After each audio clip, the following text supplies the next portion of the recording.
तो मैं एक टैटू बनवाने वाले के पास चला गया। तो मैंने उसे कहा कि मेरी सुडौल भुजा पर शेर का टैटू बना दो। सुडौल भुजा पर?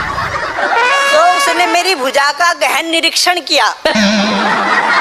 बोला सांप का बनेगा, वो भी लेटा हुआ सांप। हाँ।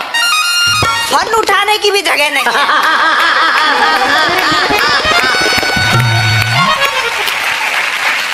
राधे श्याम जी ने बड़ी पारिवारिक बातें की।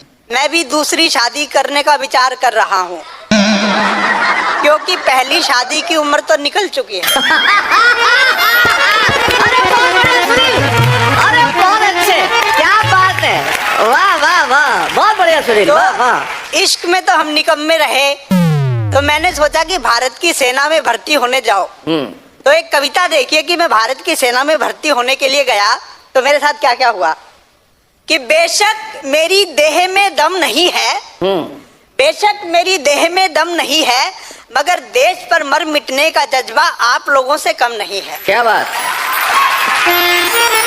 मगर देश पर मर मिटने का जज्बा आप लोगों से कम नहीं है। मैंने देश की सेना में भर्ती होने का विचार करा और झट फार्म भरा।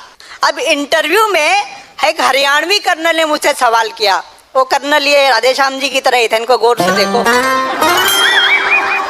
एक हरियाणवी कर्नल ने मुझसे सवाल किया, बोला तेरा वजन कितना है? मैंने कहा थारी बंदूक से घना है। वो बोला ठीक कहता है, बात में तेरी दम है।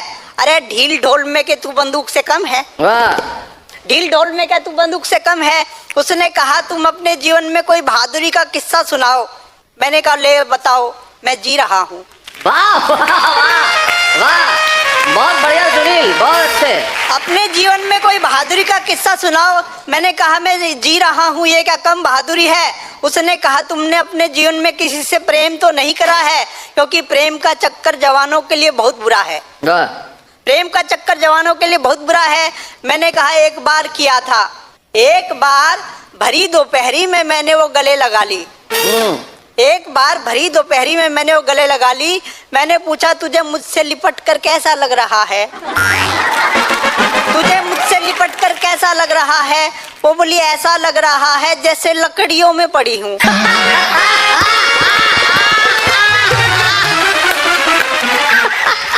ऐसा लग रहा है जैसे लकड़ियों में पड़ी हूँ।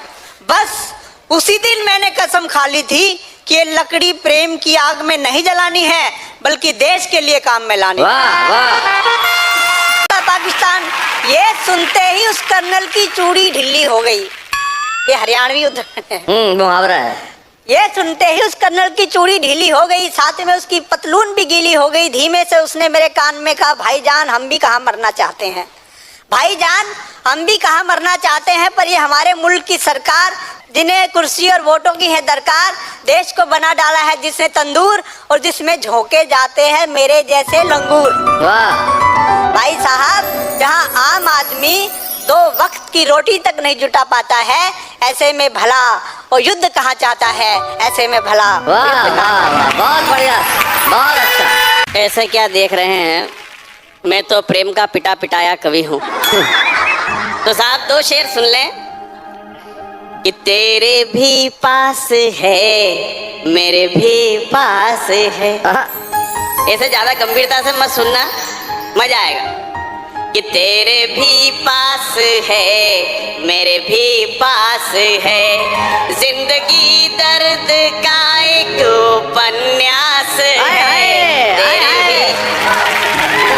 अब मजा तब आएगा कि मैंने उससे कहा बाहों में आओ ना, कि मैंने उससे कहा बाहों में आओ ना, उसने ना कह दिया बोली उपवास है।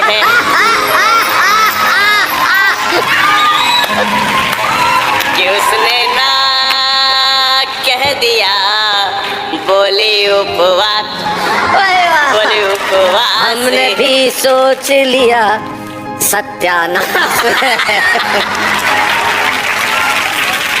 तो साहब संभव भाई साहब, सबकी प्रेमिकाएं जो होती हैं वो गोरी होती हैं, और मेरी प्रेमिका जो है वो सांवली है।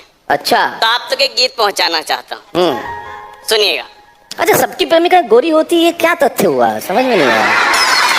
भाई साहब, मेरे को तो जिस तरह की मिली है उसको देखने के बाद सबकी गोरी लगती है।